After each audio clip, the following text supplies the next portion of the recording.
들으면서 세상의 지혜를 얻을 수 있는 최윤규 TV. 오늘은 전략의 신, 당신이 쓸 수 있는 세상의 모든 전략, 송병락 지음, 서울대 경제학 명예교수, 또 서울대 부총장, 경제학 교수를 역임하셨고, 현재는 자유와 창의교육원 원장으로 재임 중이십니다. 하버드대 초빙 교수, 케네디 스쿨 연구교수로 재임하며 동아시아 경제에 관한 강의와 폭넓은 연구를 수행을 해왔습니다. 또한 한국개발연구원 산업정책실장과 한국과학기술원, 국제연합, 세계은행 등에서 자문위원으로도 활동하고 계십니다.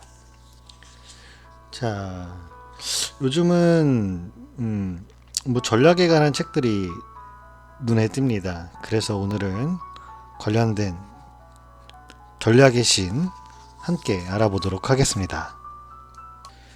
자, 첫 번째, 정의 전략과 기회 전략. 남도 알고 나도 아는 방법으로 싸우면 누가 이기겠는가? 손자병법에 따르면 이런 방법은 정의 전략이다. 정의 전략은 상대와 맞서고 지지 않기 위한 전략이다. 이기기 위해서는 상대가 예상하지 못한 기상천외한 전략이 있어야 한다. 이것을 기회 전략이라고 한다. 정도로 또는 정속으로 싸운다는 것은 전쟁에서 정의 전략으로 싸운다는 말과 같다. 몇 가지 예시를 함께 살펴보겠습니다. 상자 안의 생각과 상자 밖 생각.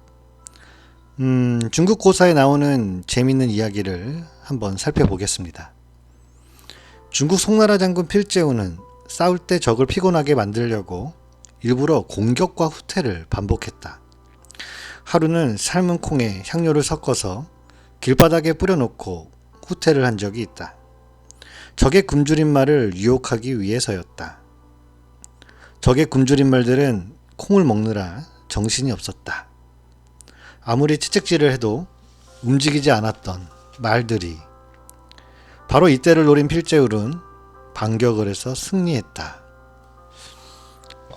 포춘지가 매년 발표하는 세계에서 가장 존경받는 기업, 수년 동안 빠지지 않고 등장하는 기업이 구글이다. 구글은 상자 밖의 생각을 강조한다. 직원들에게 시간의 20%를 일상 업무와 관계없는 일, 곧 기에 사용하라고 권한다. 그런데 20%의 특별한 시간이 나오는 기상천외한 아이디어들이 구글랩에 접수되어 체계적으로 개발되고 있다. 구글랩은 혁신, 인큐베이터 역할을 한다. 이것은 곧 기회 전략의 발전소인 셈이다. 이런 기정 전략은 일상생활에도 두루 활용이 된다. 재미있는 예시가 하나 더 있습니다. 잘못된 버릇을 고치는 기정 전략.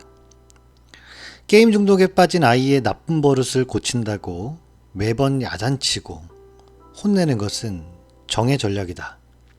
하지만 태권도나 피아노를 가르쳐 스스로를 심취하게 하면 저절로 게임은 멀리하게 된다. 단순히 시키는 것은 정, 새로운 즐거움을 찾아줌으로써 치료하는 것은 기로 볼 수 있다. 맥도날드 얘기를 한번 해보겠습니다. 맥도날드의 창설자는 레이 크록이죠. 이 사람은 남들은 나를 햄버거 장사꾼이라고 한다. 하지만 나는 사실 부동산으로 돈을 벌었다. 햄버거는 정이고 부동산 산업은 기다. 레이 크록의 맥도날드는 다른 햄버거 회사와는 정으로 맞서고 기로써 앞서게 되었다. 그는 부동산 산업이란 상자 밖 생각으로 경쟁자를 앞서 나간 것이다. 이처럼 기와 정은 상대편이 예상치 못하게 얼마든지 유연하게 변화시킬 수가 있습니다. 디지털의 경우도 우리가 0과 1로 숫자로 이루어졌다고는 하지만 무한한 숫자를 만들어서 무한한 새로운 어떤 창의적인 제품을 생산해낼 수가 있죠. 기와 정의 이 두 가지도 마찬가지라고 보고 이와 기와 전을 좀 적절하게 서로 함께 사용한다면 좀 더 나은 전략을 수립할 수 있지 않을까 생각이 듭니다.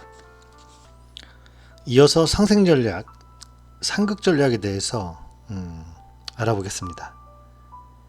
한 아이에게 케이크를 나눌 때 반으로 자르게 하고 다른 아이에게는 더 큰 것을 고르라고 하면 자르는 아이는 똑같이 자르려고 노력을 합니다. 그냥 내버려두면 서로 더 많이 먹기 위해 상극 관계가 될 수 있지만 이를 상생 관계로 만들 수가 있죠. 상극이 될 수 있는 관계를 상생 관계로 만드는 이런 전략은 일종의 전승 전략입니다. 자, 인생도 게임, 싸움도 게임, 게임처럼 즐겨라. 게임 이론이란 나의 행동에 상대가 어떻게 대응할 것인가를 생각해 본 다음 내가 어떻게 하는 것이 합리적 행동인가에 관한 이론입니다. 곧 전략적 상호작용에 관한 이론이기도 하죠. 사실 우리의 삶 그 자체가 하나의 게임이죠. 동양에서 유명한 게임인 바둑은 많은 용어가 일상 용어가 된 지 오래입니다. 정석, 급소, 악수, 승부수, 무리수, 묘수, 미생, 자충수, 소탐대실 그 자체가 인생에 가깝다고 봐도 됩니다. 바둑을 두는 사람을 보면 고수는 게임을 즐기고 하수는 승부에 너무 집착해서 싸우는 경우가 많습니다. 인생도 전승하는 사람은 닥친 문제를 전략으로 하기 때문에 즐기면서 살고 하수는 모든 문제를 전투로 생각해서 싸움부터 치르려고 합니다. 동서양의 전략을 나타내는 두 가지 게임이 있는데 바둑과 체스입니다. 헨리 키신저는 저서 중국 이야기에서 바둑과 체스를 통해 동서양 전략의 차이를 읽을 수 있다고 얘기합니다. 예를 들면 체스는 판에 말을 배치해 놓고 판이 가득 찬 상태에서 시합을 시작하죠. 목표는 총력전을 바탕으로 한 총체적 승리입니다. 체스는 상대편의 킹을 잡으면 이기는 게임이죠. 클라우제비치는 적의 힘의 중심을 찾아서 파괴하라고 했는데 적의 중심이 바로 체스에서는 킹이죠. 전쟁론의 핵심 전략과 동일한 내용입니다. 그러나 바둑은 이와 다릅니다. 가로 세로 19줄인 빈판에서 대국이 시작되죠. 체스는 시합이 진행됨에 따라서 판이 점점 비게 되지만 바둑은 반대로 판이 점점 차게 되죠. 하나하나 잡아먹는 것보다 포위해서 판 전체를 이기는 것을 중요시합니다. 즉 바둑은 영토 전쟁에 가깝습니다. 상대방 말을 많이 죽이는 것보다 집이 많은 사람이 이기게 되죠. 상대편 돌을 많이 잡아먹지 않고 집을 많이 지음으로써 이길 수가 있습니다. 상대보다 한 집, 심지어는 반집이라도 많으면 이길 수가 있죠. 바둑은 위기라고 하듯 전략적 포위를 중시합니다.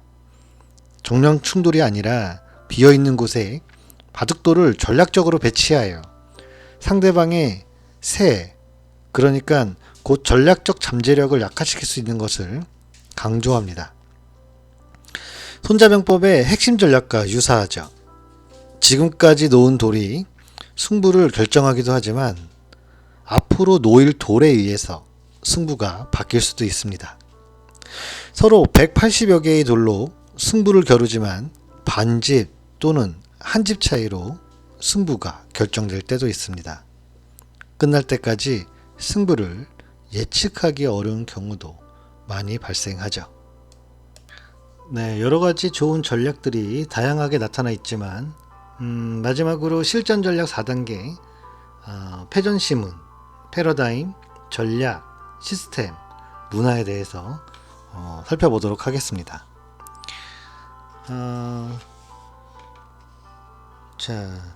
환경이 급변하는 시대의 승패의 가장 중요한 요인 중 하나는 패러다임 변화를 얼마나 잘 읽는가이다.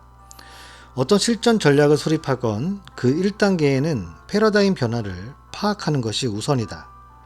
2단계에서는 그에 대한 어떤 대처하는 전략이 필요할 것이다. 그리고 그 전략 위에 시스템을 조직해야 하는데 이는 3단계로 볼 수가 있다. 마지막 4단계는 시스템의 능력을 최고로 높일 수 있는 독창적 문화를 창출하는 것이다. 스타벅스 실추회장계 4단계 전략을 예시로 들어 설명을 해드리겠습니다. 스타벅스의 하월트 실추회장은 미국형 혁신기업 자본주의의 신화, 미국 기업가 정신의 모범, 그리고 록펠러나 포드에서 비견되는 기업가로 평가받고 있다. 포춘지는 2011년 그를 올해의 기업인으로 선정한 바 있다. 그가 어떻게 스타벅스를 글로벌 기업으로 도약시켰는지 앞서 설명한 패전시문의 전략 4단계를 통해 한번 살펴보자. 첫째, 그는 미래의 많은 사람들이 집이나 사무실 외에 즐거운 장소에서 최고 품질의 커피를 마시면서 이웃들과 정겨운 대화를 원한다는 사실을 파악했다. 즉, 커피 마시는 패러다임 변화를 옳게 판단했고, 둘째, 사람들이 인간미 넘치는 친숙한 제3의 공간, 즉 사람에게 봉사하는 커피 비즈니스가 아니라 최고의 커피를 서브하는 사람 비즈니스를 강조하는 스타벅스 경험을 할 수 있게 됐다. 즉 차별화 전략을 짰고, 세 번째로 전략의 실현을 위한 시스템을 개발했다. 스타벅스는 상점 하나하나가 모두 조직에 자생력이 붙은 시스템으로 돌아간다. 실추회장이 일일이 상점에 다니면서 물을 더 끓여라, 커피를 더 타라 이런 말을 하지 않아도 전 세계 모든 상점에서 최고 품질의 커피가 제공된다. 마지막으로 독창적인 문화를 창출했다. 모든 종업원은 파트너이다. 일정 조건이 구비되면 모두 건강보험 혜택을 받고 있다. 스톡옵션 같이 재산 나누기 문화도 있다. 이 네 가지를 자세히 보면 실전 전략 4단계의 패전시문을 모두 갖췄음을 알 수가 있다. 승자와 패자가 갈리고 또 성공과 실패가 나뉘는 모든 영역에서 우위를 선점하기 위해서는 적절한 전략이 필요하겠죠. 전략은 현상을 판단하고 미래를 예측하여 세우는 것입니다.